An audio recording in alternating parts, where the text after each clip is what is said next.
Thought I'd do a little bit of a cooking experiment today. It's not an experiment, it's a demonstration. Fall's coming up, it's that time of the year. People want soups and stuff like that, so I figured I'd make something. First thing I'm gonna start out with is some sausage. I tried to get some Italian sausage, couldn't find it in the grocery store. I don't know where the fuck to look for that, but anyway, it's some breakfast sausage. And the only reason I want it is because you want some sort of spicy meat in this. You don't have to have it, but you could do hamburger. Seasoning meal, but it requires more seasoning if you don't have any kind of a spicy meat. All I'm planning on putting on here in here eventually would be salt and pepper, but either way.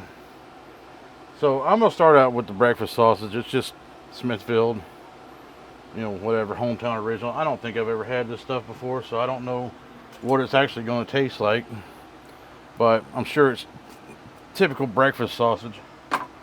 So we're just gonna poop this into the pan here, or the pot, and we're gonna brown this in the pot.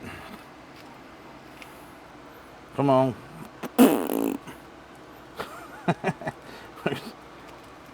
Alright, now you can flush. Anyway, that's a little nasty, but whatever. Makes it easier. Don't forget the second one. There we go. Now I'm going to toss this out real quick. Alright. So basically all you just really want to do is bust this up into smaller pieces. Eventually you're just basically making a hamburger out of it. It's just like little pieces like you would for hamburger helper or manwich or something like that, whatever. That's not cool. I hate it when it won't come off the damn spatula.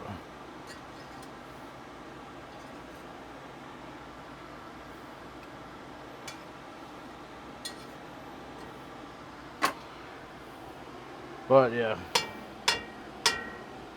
So that's what we're going to do. Let me turn this down on medium for a while. And once this gets browned up, I'll come back and we'll do the next step. Alright folks, forgot to do it on camera because I'm an idiot, but I browned it. I browned the sausage, and I just dumped some water into it. It's about a pitcher of water. Let me go grab the pitcher, I'll show you.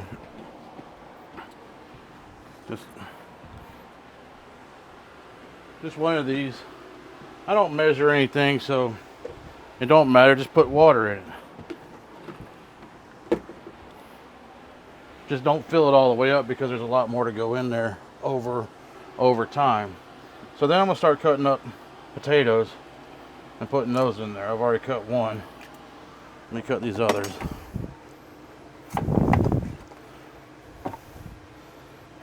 And you don't have to do crazy, anything. Just enough to where it'll be edible.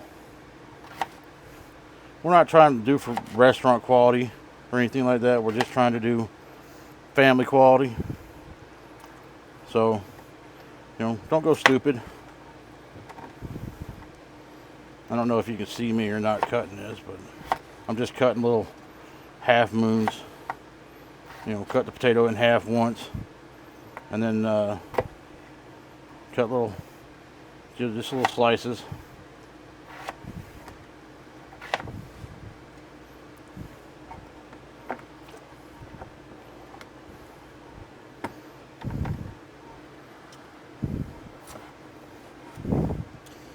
So let's get these done. Turn the water up, or the heat up on the water once I poured it in there, so I could get some. You want to get it up to a boil because potatoes take a long time to cook. That's why we're doing these first. There's other ingredients. We've got some onions. I've got kale. I've got salmon, canned salmon, heavy cream, and that's pretty much it. Salt and pepper and whatever else you want to put in there as far as like seasonings go.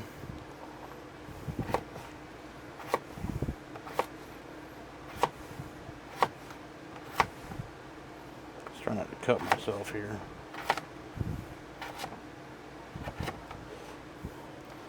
My counters here are not the most conducive to cutting and chopping and all that stuff. It's hard to manipulate knives in this.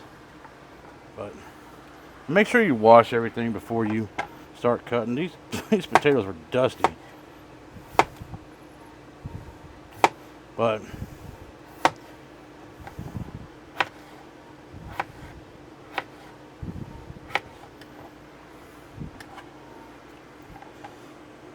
all right, now that's done.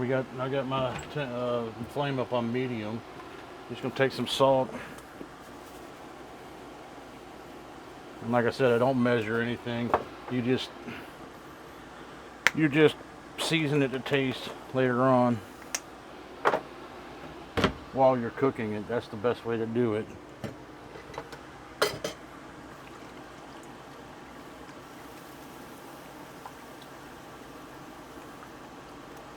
So once this is done, it's time to relax. You sit back and let it get up to a boil for a while.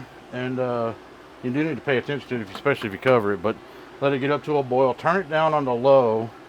But I'll show you that. Anyway, we'll see you in the next bit. Alright folks, it's starting to boil now. Just wanted to go ahead and show you that. There it is, it's boiling. What I'm going to do is I'm going to roll this down to about 3. Let it cook for a while. And what you really want is get the potatoes soft. Once the potatoes are soft, then we can go on to the next step. But I wanted to show you that before we did it. But yeah, I'm just going to roll it down to a low flame and let it just get soft. Just cover it up and let it do its thing. And we'll see you in the next part.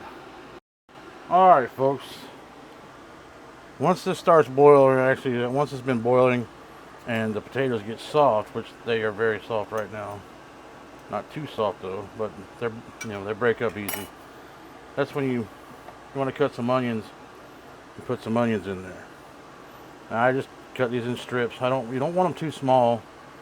At least I don't like them too small. But just cut them in strips.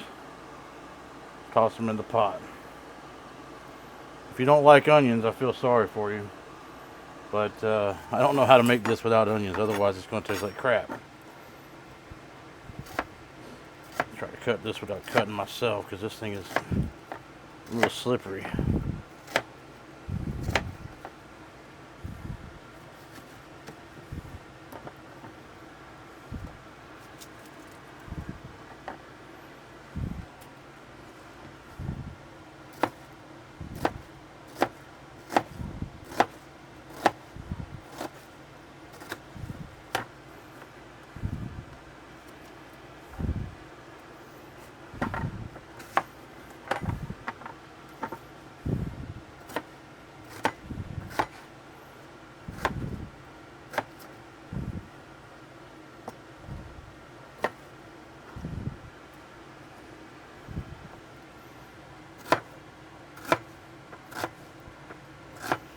For some reason I didn't have anything but small onions left, which comes from last time I cooked something, picking out all the big onions.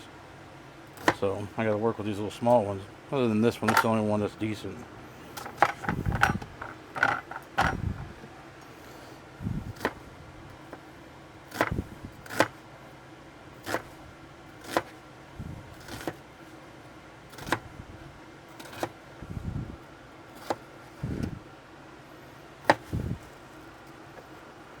Pick it up.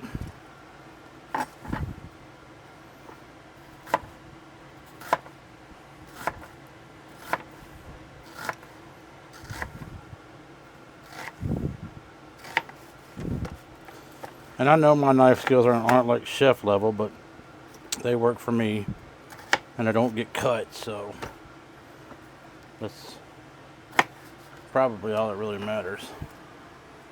Anyway.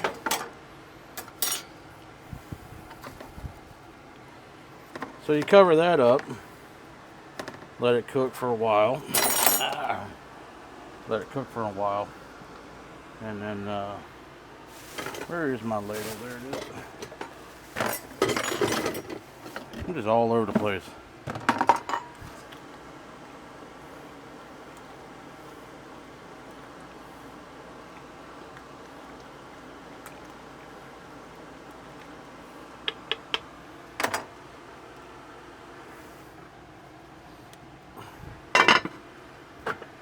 next thing we want to do is take this kale and wash it, which is what I'll do. I'll do it off camera, and we'll be right back.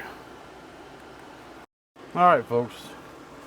The reason I did that off camera is because I did it in the shower, because my sink sucks for that kind of thing.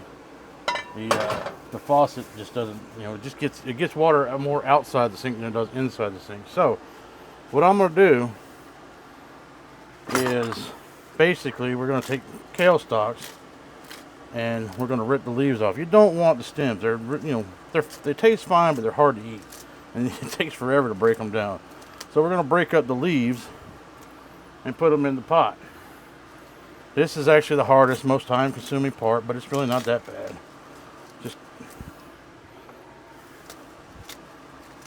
Just take them, break them up.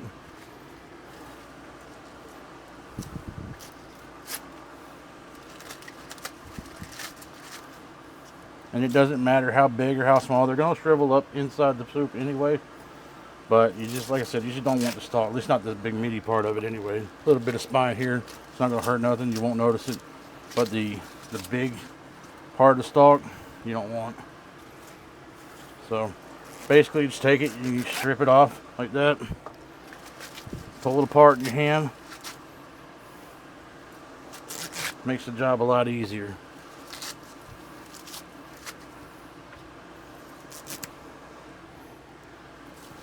Sometimes the little ones are a little kind of weird, but they're all right.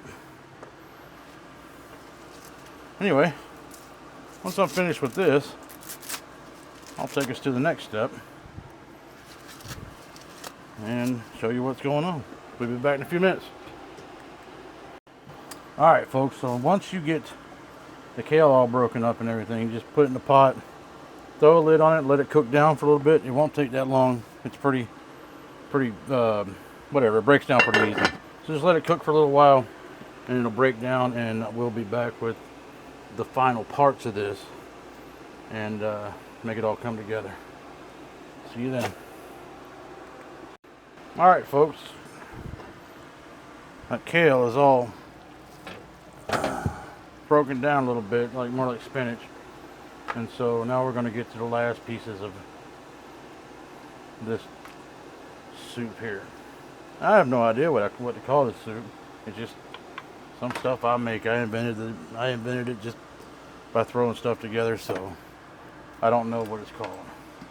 We're going to put some salmon in there, and if you don't have one of these, you probably should get one.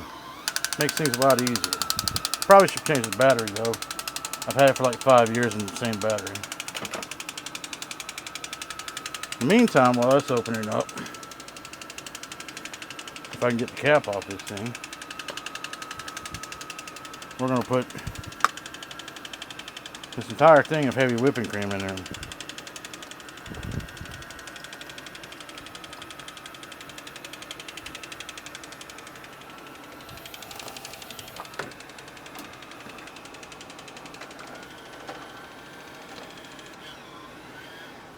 And so that is basically it. Stick of butter.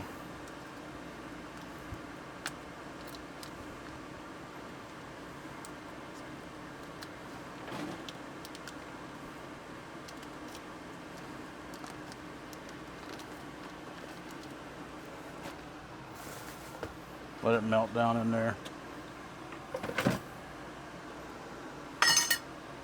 We're actually going to pour the juice from the can of salmon in there because it adds flavor. It's not going to be overpowering, I promise. Even if you don't, I don't like seafood, so let's not confuse ourselves here. So we're going to open this up, and I'm taking off a little bit more, but here's the bones here. You want to pull the bones out. It's pretty simple once you know where to look. Even if you don't pull them out, they're not going to hurt you. They're so small and watered down that they're not going to bother you in any way. But I try to take the bones out because I hate eating bones. I'm not a cat.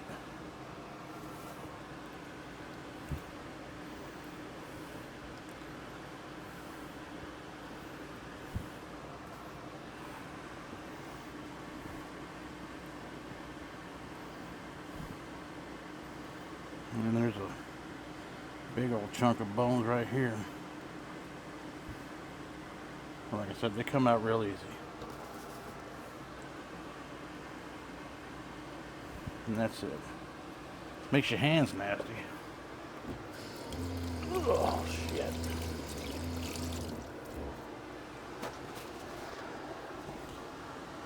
We're going to mix all this together.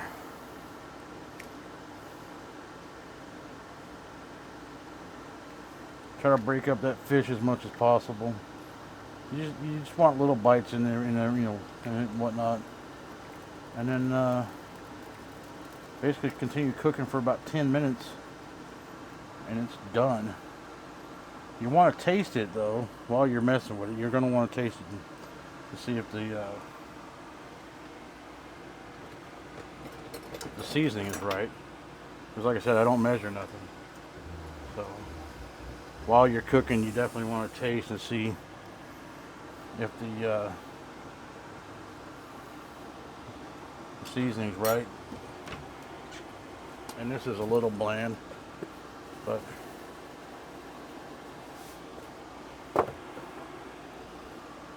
nothing that can't be helped.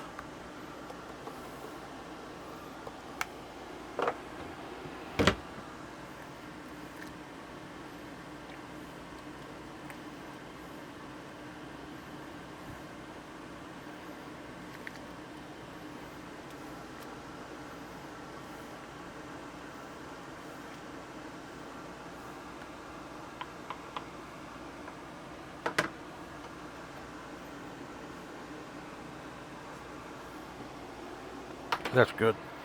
That'll work. And there you have it. There is my freaking fall winter time soup. I have no idea what to call it, but if you want to try it, go for it. It's good. You'll like it. And I'll see you in the next video.